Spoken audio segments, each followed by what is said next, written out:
நீங்க எப்போ கடைசியா உங்க வீட்டு டிவி ரிமோட்டை எடுத்து ஆன் பண்ணி முழுசா ஒரு டிவி ஷோவை பார்த்தீங்கன்னு சொல்ல முடியுமா? அது உங்க மைண்ட்ல ஞாபகம் இருக்கா? நீங்க டைமுக்கு டிவி ரிமோட்டை எடுத்து ஆன் செய்யாம போனதால Jio star, Sony, Zee, NDTV, ஏபிபின்னு இந்தியாவோட முன்னணி 50க்கும் மேற்பட்ட டிவி சேனல்ஸ் தங்களோட லைசன்ஸை எல்லாம் கவர்மெண்ட் கிட்ட மொத்தமா சரண்டர் பண்ணியிருக்காங்க. யோசிச்சு பாருங்க, ஒரு காலத்துல சாயங்காலம் 6 மணி ஆனா போதும் ரிமோட்டுக்காக அண்ணன் தம்பி அடிச்சுப்போம். 7 மணி சீரியலுக்கு அம்மாவும், வீக்கெண்ட்ல போடுற படத்துக்கு அப்பாவும் டிவியே கதின்னு கிடப்பாங்க. ஆனா இன்னைக்கு டிவி பாட்டு ஹால்ல ஓடிட்டு இருக்கு, நாம போன்ல இன்ஸ்டா ரீல்ஸையும் யூடியூப் ஷார்ட்ஸையும் பார்த்துட்டு இருக்கோம். அப்படியே இல்லைன்னா ஸ்மார்ட் டிவில நெட்ஃபிளிக்ஸ், அமேசான், ஹாட் ஸ்டார்னு ஓடிடிக்கு சுத்தமா மாறிட்டோம்.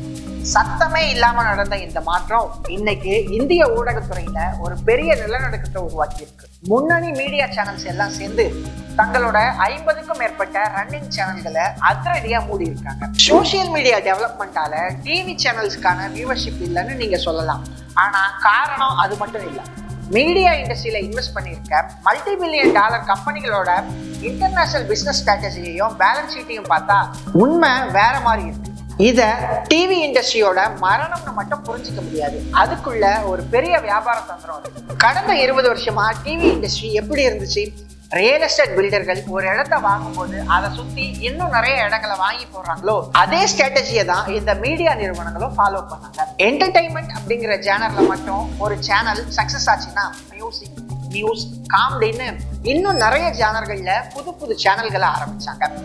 இந்த மாதிரியான சேனல்களை ஆரம்பிக்கும் போது அவங்களுடைய வியூவர்ஷிப் அதிகரிக்கும், இதனால அவங்களுடைய மார்க்கெட் ஷேர் உயரும். டிவி மார்க்கெட்ல அவங்க ஒரு மோனோபோலியா மாறலாம் அப்படிங்கிறது தான் அவங்களோட ஸ்ட்ராட்டஜி.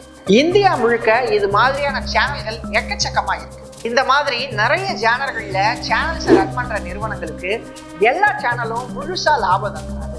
சில சேனல்கள் ரொம்ப லாபம் தரும், சில சேனல்கள் சுமாரான லாபம் தரும், சில சேனல்கள் லாபமே தராது.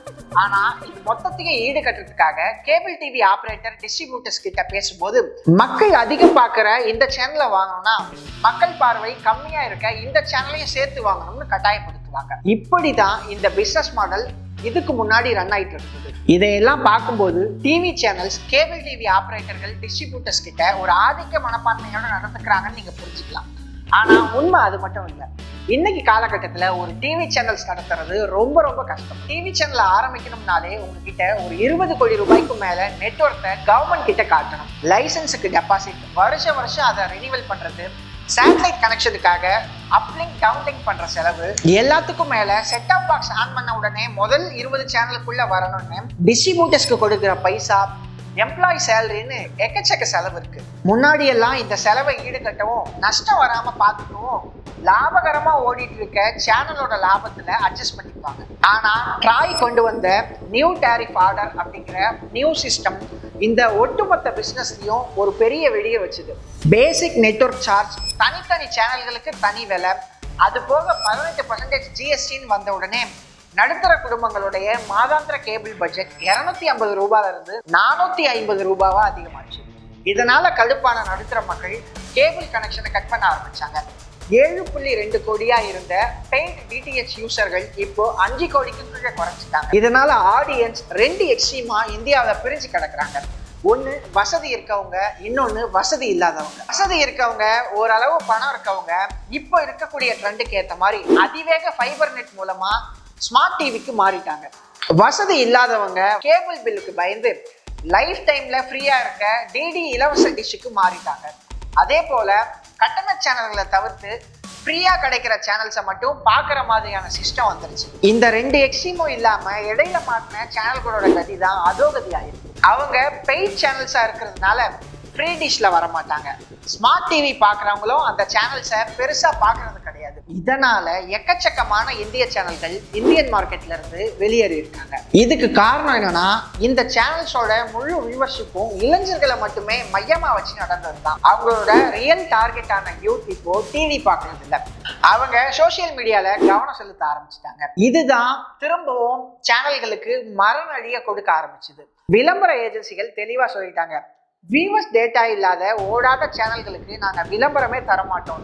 இந்தியாவில் டிஜிட்டல் விளம்பர சந்தை 82,000 கோடியா உயர்த்ததுனால வழக்கமான டிவியோட வருமானங்கள் வருஷத்துக்கு 6% குறைஞ்சிட்டே போகுது. இது பத்தாதுன்னு டிவி சேனல்ஸோட டிஆர்பி ரேட்டிங்கையும் பார்க் நிறுவனம் தற்காலிகமா நிறுத்தி வச்சிருக்காங்க.